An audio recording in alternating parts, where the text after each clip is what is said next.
Mohrenschildt? We met Oswald in the summer of 1962, when we heard that there was a young couple who arrived from Russia and were in very difficult financial condition. So a friend of mine and myself drove to Fort Worth and found this tenement house where he was living near Montgomery Ward. And were giving either crib or playpen or clothes for Marina. For instance, people were so wonderful that I believe she had close to 100 dresses in her wardrobe. And they were nice things. They weren't old, worn-out things, but they were just nice things that people had too many and they shared.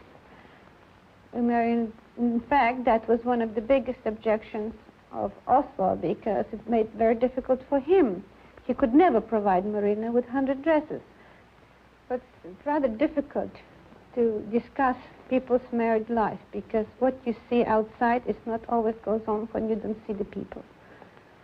But from what we knew, they weren't very happy. But for some particular reason, they both didn't want to leave each other.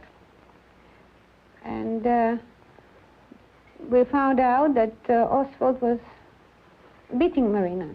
Well, Marina spoke to me a few times about their actual married life, and she was, in a way, complaining that he was not aggressive enough, and he was not interested enough in sex, and quite often he would prefer reading or prefer just to do more work than attend to this. On the other hand, with her, it was quite important, and she definitely felt lack of it. So that could be also one of their problems. She teased him about sex, and she teased him about other little different things, about how he works, that he doesn't attend to this and he doesn't attend to that. And all these things should never be done in front of people, because it's the worst thing you can do to your husband, to say something publicly, even with the friends or with people you're supposed to know, but especially sex. I don't think that should never be mentioned. And that could be a very big point with him. He was humiliated by it, definitely. I had the impression that he was in love with Marina, and that on his side there was no unhappiness. What happened? What's the thing I remember now?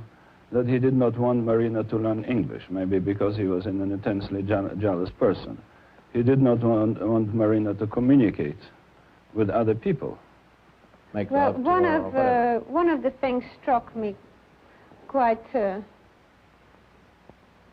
odd. Finally, we were talking to him. He was forbidding Marina to smoke outright. I was trying to explain to him that this is modern times. Women do smoke. Providing they smoke moderately, there's no harm in it at all.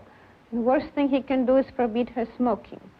And I believe I convinced him to permit Marina to smoke, which I was very happy, and she said once that, yes, she smokes, and it's all right. Then all of a sudden, we dropped by one evening to visit them, and then she went in the kitchen, and she came back quite upset.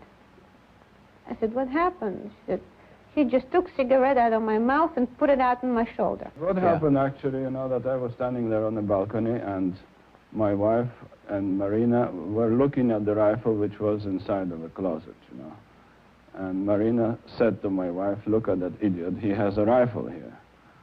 Instead of buying food or necessities for our home, he bought a rifle. And that's what I just overheard, but I actually did not even look in the closet, And it seemed to me like such a ridiculous idea for Oswald to buy a rifle when he needed money so desperately, that it was just a big joke, So we all start laughing how crazy it is, and then at a clear sky, George had a peculiar sense of humor sometimes. He said, did you take by any chance pot shot at Walker?